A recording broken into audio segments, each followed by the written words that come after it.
This is hole number 4. That's the 6-inch main line that comes all the way from the short game area, aka hole number 6. And so they basically just have to put it down hole number 4, and then the main line is already installed all the way to the, oh, sorry about that, all the way to the storm shelter on 5 tees. So just about another 300 yards to go, and we will have our mainline loop installed all the way around the front 9. We still need to do the bore underneath the road by 9 going over to 10. Oh, some big bumps there, sorry. And then we can finish the mainline loop connection 100%. We got a small section of mainline behind number 9 green to finish putting in, but we gotta wait on the bore. So we're close. But dig it non-stop. Get that main line in. That's the first step.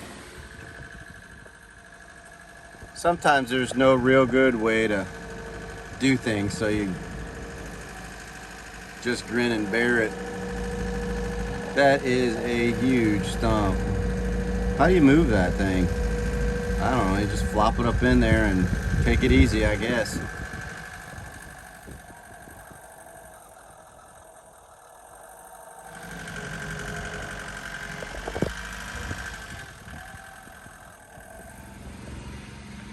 Alright, so we're setting up to build 10 tees, and it became real apparent real fast that if we took these tees and we flopped them over to the new position, that we were going to have a big hump of dirt and then drop down to this cart path, because the old tee used to come up here and then the landscape just climbed to the top of the tee and rose up about 4 or 5 feet above that parking lot.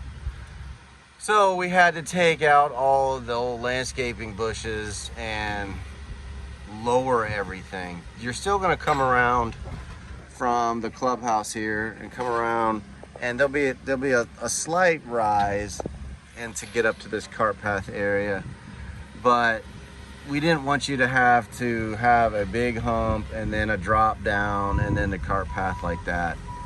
So part of the re-landscaping will be to put these hedges back in and get it all dressed back up. But this area definitely has got way too much dirt through here. Now, the tee is gonna basically just flip over to the side. That stake right there is the center position of the back tee. Okay, so cart path over here goes to that side, tee moves over this way, and away we go. All right, so you remember yesterday when I told you, trust me, you didn't waste your money? This is what I'm talking about. This is hole number 7, and we are preparing it to grass. These cut lines, like you can see right here behind this tee, all of this area will be cart path material, aka waste area.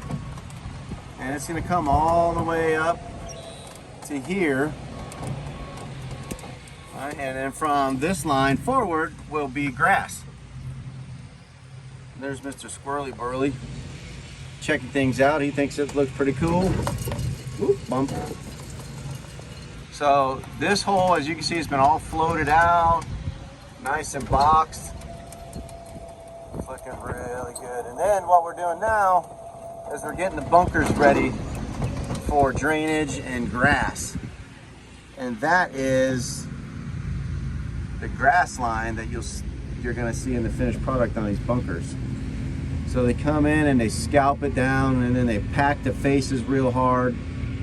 They get it all taken down so that they can prepare the bunker for drainage.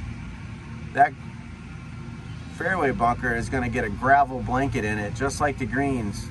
And that's how you keep the sand up on these vertical faces, is by keeping the water out of the sand and the native soil interface. Think of it like a mudslide.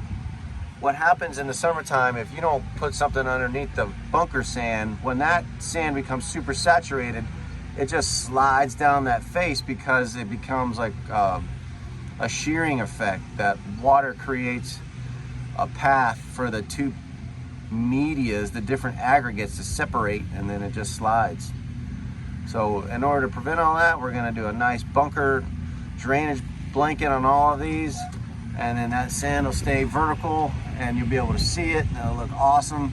And there's our lovely architect going around checking things out.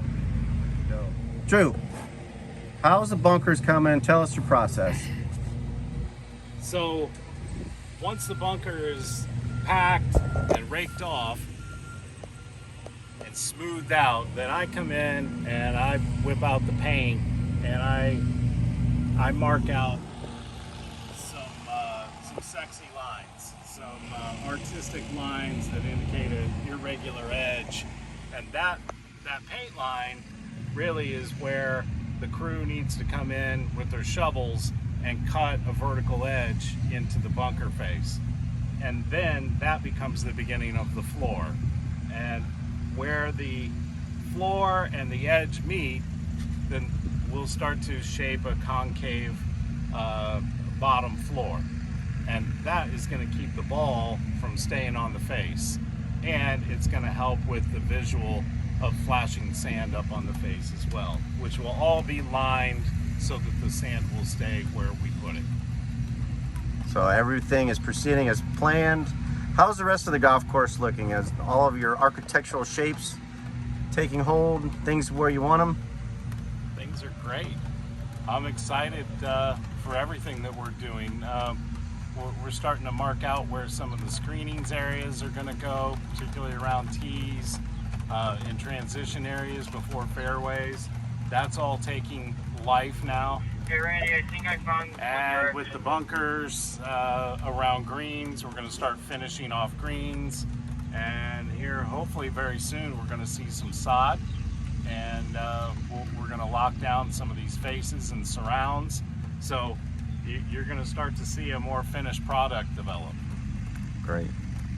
Well, we appreciate your time, Drew. Thank you.